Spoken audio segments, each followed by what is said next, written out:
Evans, nahodha wa timu Evans, tuzungumze naye mara baada ya kuibuka na ushindi dhidi ya timu Mwalimu. Evans, hongera. Asante sana mzee. Ulikuwa mchezo namna gani? Mchezo ulikuwa mzuri, of course ulikuwa ni mchezo wa kindugu, lakini katika mchezo bwana kuna matokeo. Kwa hiyo bahati nzuri mchezo umeangukia kwetu. Ni hayo. Ugumu ama wepesa pesa nono ulikuwa wapi? Game ilikuwa ngumu. Yaani sisi tulijaribu tu maintain ile score kwamba wasitufikie au wasituache. Yaani kwa nenda na kama umeangalia mchezo ulikuwa ni tunawapiga gepu wanarudi. Tunapiga gepu kwa mchezo ulikuwa mgumu kiukweli. Au ndo kindugu? Kindugu zaidi. Pengine mmefanikiwa kwenda katika hatua ya quarter final. Pengine kipi ambacho pengine utofauti mtakuja nao katika hatua inayofuata?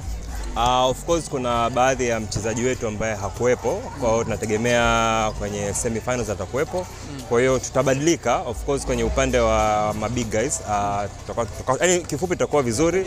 Tuna muda ambao wa kufanya mazoezi na sisi tulikuwa tuna plan au niseme tulikuwa tumejipanga kwenda kukutana na Sudi. Sudi Black. Kwa sababu Sudi alinibia mchezaji wangu ambaye ni ndugu yangu Tyrone. Kwa hiyo kwangu mimi ni personal. Kwa hiyo mnamwambia Sudi Black? Sudi Black tunamtaka Sudi Black. Tunamtaka Sudi Black. Na ajipange popote alipo, kama ananisikia ajipange. Pengine michuano hii namna ambavyo naitazama kama wachezaji wa basketball inaongeza nini hasa? Kiukweli kwanza ningependa kuwapongeza waandaaji wa michezo. Of course mashindano yanaenda kutuandaa kwenda kwenye ligi. Kwa hiyo kwa wachezaji kama sisi inatupa nafasi ya kujua wapi tulipo mpaka sasa hivi. Bwana umeakanyaga. Ndio wewe nilikuwa nakutaka. Umeakanyaga. Sawa. Mimi sitokea sana ila tutakutana uwanjani. Unajua mimi umeakanyaga, umeakanyaga. Bwana Sudi Black kidogo tuzungumze. Asante, amekanyaga.